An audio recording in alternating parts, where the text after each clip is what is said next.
आज की इस वीडियो में हम डिटेल में बात करेंगे फिबोनाची टूल के बारे में। अगर आप एक बिगिनर ट्रेडर हैं और फिबोनाची टूल के बारे में कुछ भी नहीं जानते हैं, या आपको इसके बारे में थोड़ी जानकारी है लेकिन आप यह नहीं जानते कि इसे सही तरीके से कैसे इस्तेमाल किया जाता है, कौन सी सेटिंग पर यह सबसे बेहतर काम करता है और इससे कैसे प्रॉफिट कमाया जा सकता है, तो इस वीडियो को अंत तक जरूर देखें। इस वीडियो में मैं आपको पूरी डिटेल में बताऊंगा कि फिबोनाची टूल क्या है, ये इतना महत्वपूर्ण क्यों है और इसे इस्तेमाल करके आप ट्रेड में एंट्री और एग्जिट कैसे ले सकते हैं। मैं आपको यह भी बताऊंगा कि कौन सा बेस्ड सेटअप है जिसे इस्तेमाल करके आप इस टूल की मदद से अच्छा प्रॉफिट कमा सकते हैं और किस समय फिबोनाची टूल को यूज नहीं करना है। बिल्कुल आसान भाषा में समझाऊंगा जिससे आपको बहुत आसानी से समझ में आ जाए। तो चलिए वीडियो को शुरू करते हैं और सबसे पहले जानते हैं कि फिबोनाची टूल क्या है और इसका महत्व क्या है। मैं आपका समय बर्बाद नहीं करना चाहता कि फिबोनाची टूल्स की हिस्ट्री बताकर कि इसका फाउंडर कौन है, फिबोनाची नंबर क्या होता है और फिबोनाची रेशो कैसे निकालते हैं, क्योंकि आपके लिए ये इंपॉर्टेंट नहीं है। आपके लिए जो सबसे ज्यादा इंपॉर्टेंट है वह है कि आप कैसे फिबोनाची टूल को परफेक्टली चार्ट पर ड्रॉ कर सकते हैं। इस टूल को हम तभी इस्तेमाल करते हैं जब प्राइस अप ट्रेंड या फिर डाउन ट्रेंड में होती है। हमेशा याद रखना, कभी भी फिबोनाची टूल को साइडवेज मार्केट में यूज मत करना। इस एग्जाम्पल को ध्यान से देखो।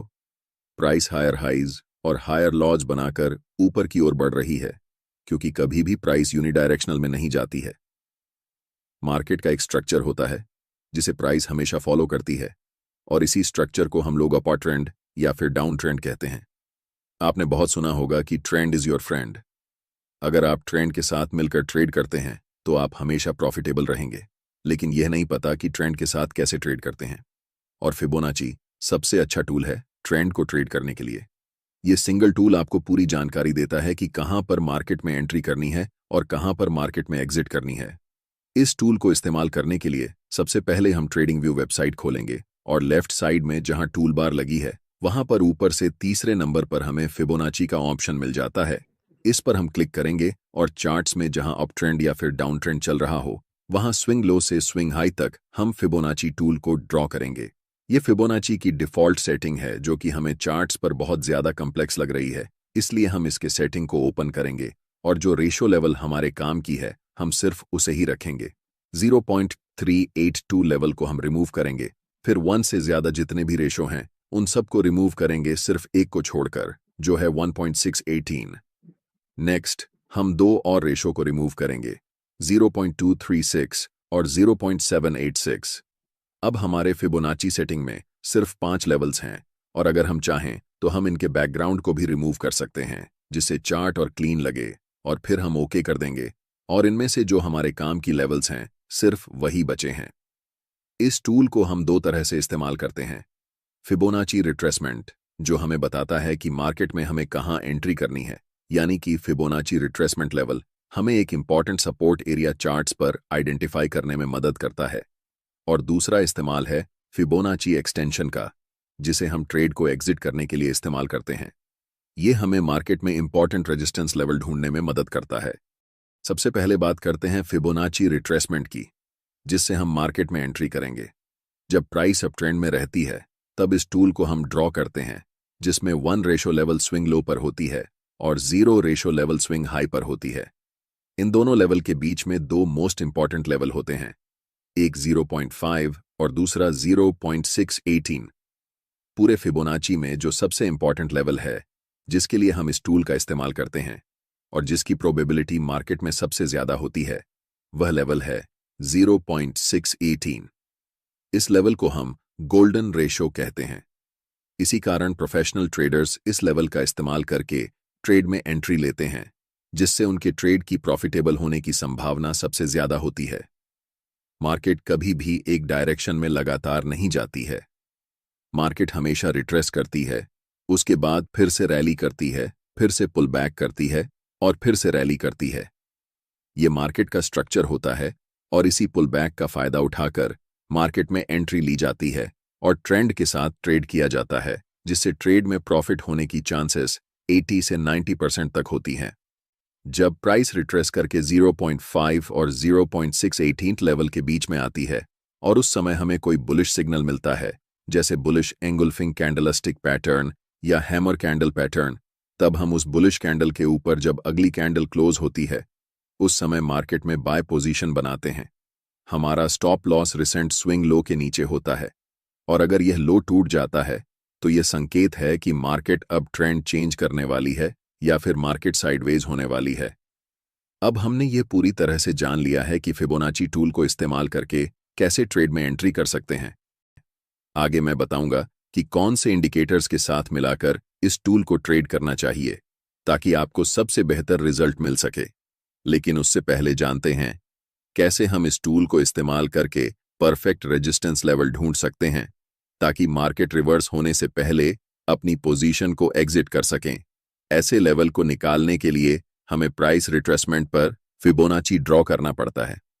याद रखना, जब हम ट्रेड में एंट्री कर रहे थे तब हम मार्केट रैली पर फिबोनाची टूल को ड्रॉ कर रहे थे, लेकिन इस समय हम पुल बैक, जिसे हम रिट्रेसमेंट भी कहते हैं, पर हाई से लो तक फिबोनाची ड्रॉ करेंगे।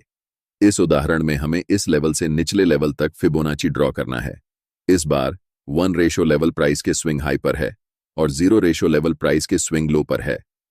हमारा अल्टीमेट टारगेट है फिबोनाची एक्सटेंशन का 1.618 रेशियो लेवल। जब भी प्राइस इस लेवल पर आती है तो वह रेजिस्टेंस की तरह काम करती है।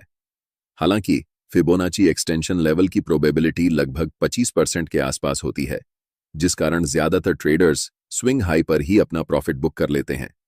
लेकिन अगर आप चाहें तो इस लेवल पर 50% क्वांटिटी बुक कर सकते हैं और एक्सटेंशन लेवल पर 1.6 और 18 पर पूरी क्वांटिटी बुक कर सकते हैं, जिससे आपके प्रॉफिट बड़े साइज में होंगे। अब आपको पता चल गया है कि फिबोनाची रिट्रेसमेंट और फिबोनाची एक्सटेंशन के बारे में, जिससे आप मार्केट में परफेक्ट एंट्री और एग्जिट कर सकते हैं। लेकिन जैसा कि मैंने पहले बताया था, फिबोनाची टूल को अकेले यूज नहीं करना चाहिए। जब तक हम इसके साथ प्राइस एक्शन को नहीं जोड़ते तब तक यह टूल प्रॉफिटेबल नहीं हो सकता है। आगे जानेंगे कि इसे कैसे बेहतर तरीके से इस्तेमाल करें। मैंने पिछली वीडियो में आपको डाउ थ्योरी के बारे में बताया था कि मार्केट का एक स्ट्रक्चर होता है। जब मार्केट अप ट्रेंड में होती है तो वह सिर्फ एक दिशा में ऊपर नहीं जाती है। पहले वह ऊपर जाती है, फिर थोड़ा सा रिट्रेस होकर नीचे आती है और फिर से ऊपर जाती है। यही मार्केट का स्ट्रक्चर होता है और इसी स्ट्रक्चर के साथ हम फिबोनाची टूल का इस्तेमाल करके ट्रेड में एंट्री और एग्जिट लेते हैं। चलिए इसे एक उदाहरण से समझते हैं। मान लीजिए यह हिंदुस्तान एरोनॉटिक्स लिमिटेड का चार्ट है और प्राइस अप ट्रेंड में है, क्योंकि प्राइस हायर हाइज और हायर लॉज बनाते हुए ऊपर की ओर जा रही है। अगर प्राइस ने पहले ही एक रैली कर ली है और हम उस समय तुरंत मार्केट में एंट्री लेना चाहें तो हमारा स्टॉप लॉस बहुत बड़ा हो जाएगा, जिससे हमारे ट्रेड का रिस्क रिवॉर्ड रेशो बहुत खराब हो जाएगा और हमारा रिस्क मैनेजमेंट नहीं हो पाएगा। इसलिए ऐसे समय में हम ट्रेड में एंट्री नहीं लेते। हमें पता है कि मार्केट का स्ट्रक्चर यही है कि मार्केट पहले रैली करने के बाद एक पुलबैक जरूर लेती है और इसी पुलबैक पर हम ट्रेड में एंट्री लेंगे, जिससे हमारा रिस्क रिवॉर्ड रेशो सही रहेगा और हम अपने रिस्क मैनेजमेंट को फॉलो कर पाएंगे। हमें प्राइस को सेलेक्ट करना है और स्विंग हाई और स्विंग लो को मार्क करना है। जब भी प्राइस इस गोल्डन रेशो के पास यानी कि 0.5 और 0.618 के बीच में आती है तो हमें अलर्ट हो जाना है। ट्रेड तुरंत नहीं लेना है, बल्कि अलर्ट रहना है और इस एरिया में जैसे ही कोई बुलिश कैंडल बनती है उसे मार्क करना है। जैसे ही नेक्स्ट कैंडल उस हाई को ब्रेक करती है हम मार्केट में एंट्री लेंगे। हमारा स्टॉप लॉस स्विंग लो के नीचे होगा और पहला टारगेट मिनिमम स्विंग हाई होगा। अगर नेक्स्ट टारगेट की बात करें तो हम रिट्रेसमेंट पर फिबोनाची टूल को हाई से लो पर ड्रॉ करेंगे, जिससे हमें ऊपरी लेवल पर 1.618 फिबोनाची लेवल मिलेगी। वहां पर हम फाइनल प्रॉफिट बुक करेंगे। इसी तरह हम नेक्स्ट उदाहरण देखते हैं। प्राइस लोअर हाइज और लोअर लॉज बनाते हुए नीचे की तरफ जा रही है, मतलब अभी डाउन ट्रेंड चल रहा है। जब भी प्राइस रिट्रेस होकर थोड़ा सा ऊपर आती है तो उस समय आपको फिबोनाची टूल को ड्रॉ करना है। पहले स्विंग हाई पर क्लिक करना है और फिर सबसे लोएस्ट लेवल पर क्लिक करना है, जिससे आपके पास गोल्डन रेशो 0.618 और 0.5 के बीच में आएगी। जब भी प्राइस कोई बेयरिश सिग्नल दे, जैसे कोई कैंडलस्टिक पैटर्न, तब हमें सेल ट्रेड में एंट्री लेना है। मिनिमम टारगेट हम 0 फिबोनाची लेवल रख सकते हैं और फाइनल टारगेट के लिए हम रिट्रेसमेंट पर फिबोनाची को लो से हाई पर ड्रॉ करेंगे, जिससे 1.618 लेवल मिलेगा, जो हमारा फाइनल टारगेट होगा। उम्मीद करता हूं कि आपको फिबोनाची टूल के बारे में सब कुछ समझ आ गया है, जिससे आप आसानी से ट्रेड में एंट्री कर सकते हैं और अपने रेजिस्टेंस लेवल को ढूंढकर वहां तक प्रॉफिट को राइड करके बुक कर सकते हैं। इस वीडियो में इतना ही।